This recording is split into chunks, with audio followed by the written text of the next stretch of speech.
இன்னைக்கு யாரும் ஞான வினா கேட்கல. அதனால நேற்று எல்லாரும் திணையில பேசிட்டு இருக்கும்போது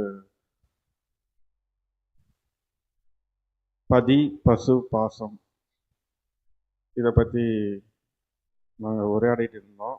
ஒவ்வொருத்தர் அவங்கவுங்க நிலையிலிருந்து அதை விளக்குனாங்க.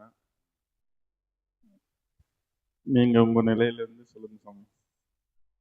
ஓம் அகதீசாய நமக.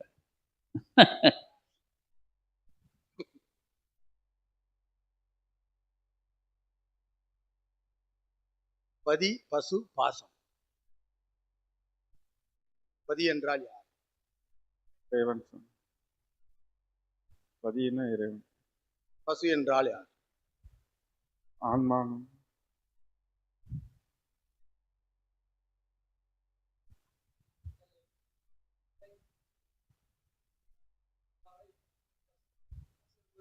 உடல்.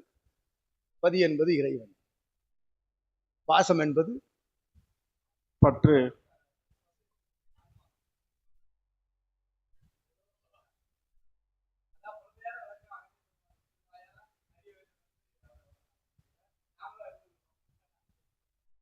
ஓம் அகதீசாய நமக.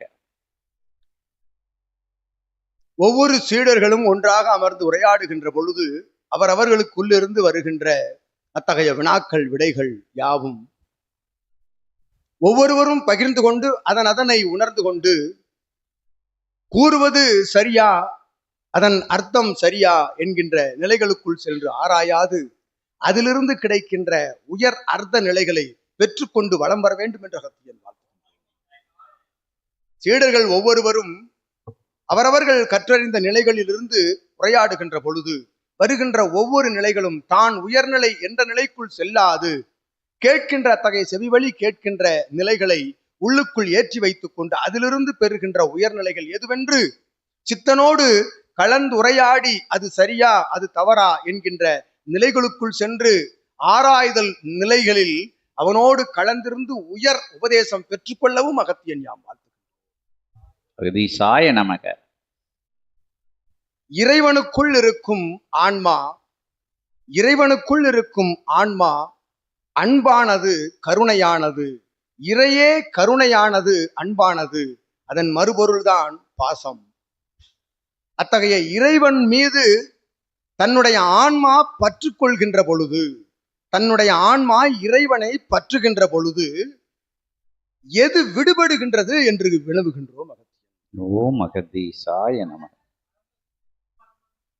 விடைபெறுகின்றது. அவ்வாறு விடைபெறுகின்ற பொழுது இகலோக பாச நிலைகள் விடுபடுகின்றது என்று அகத்தியன். ஓம் அகதீஷ்.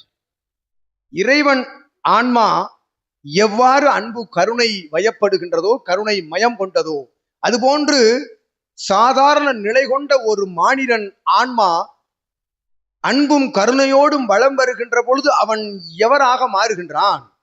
இறைவனாக மாறுகின்றான். அவ்வாறு மாறுகின்ற பொழுது அவனுக்குள் இருக்கின்ற இகலோக பாசமும் பற்றும் அகன்று தாமரை இலை தண்ணீர் போல அவன் மானிடனாக வளம் வருகின்ற பொழுதும் அவன் சித்தனாக சிவமாக வளம் வருகின்ற பொழுது அவன் மேல் அவனை காண்போர்களுக்கு என்ன வரும் என்று கூறுகின்றோம். ஒரு வணங்குதல் வாழ்த்துதல் நிலை இறையாக அவனை காண்பார்கள், அவன் மேல் பாசம் கொள்வார்கள் அல்லவா? அத்தகைய பாசம்தான் அது இறையின் மேல் கொள்கின்ற பற்று என்ற அகத்தியம். இம்மூன்றும் ஒன்றே. ஒன்றிலிருந்து ஒன்று விடுபடுகின்ற பொழுது தனித்தனியாகின்றது. இரண்டும் ஒன்றோடு கலக்கின்ற பொழுது ஒன்று அதன் கருப்பொருளாக மைய பொருளாக மாறுகின்றது என்று அகத்தியன். இதுவே அதன் இறை சூட்சம அர்த்தம் என்று அகத்தியன் கூறி மகிழ்ந்தார். ஓம் அகதீசாய நமக.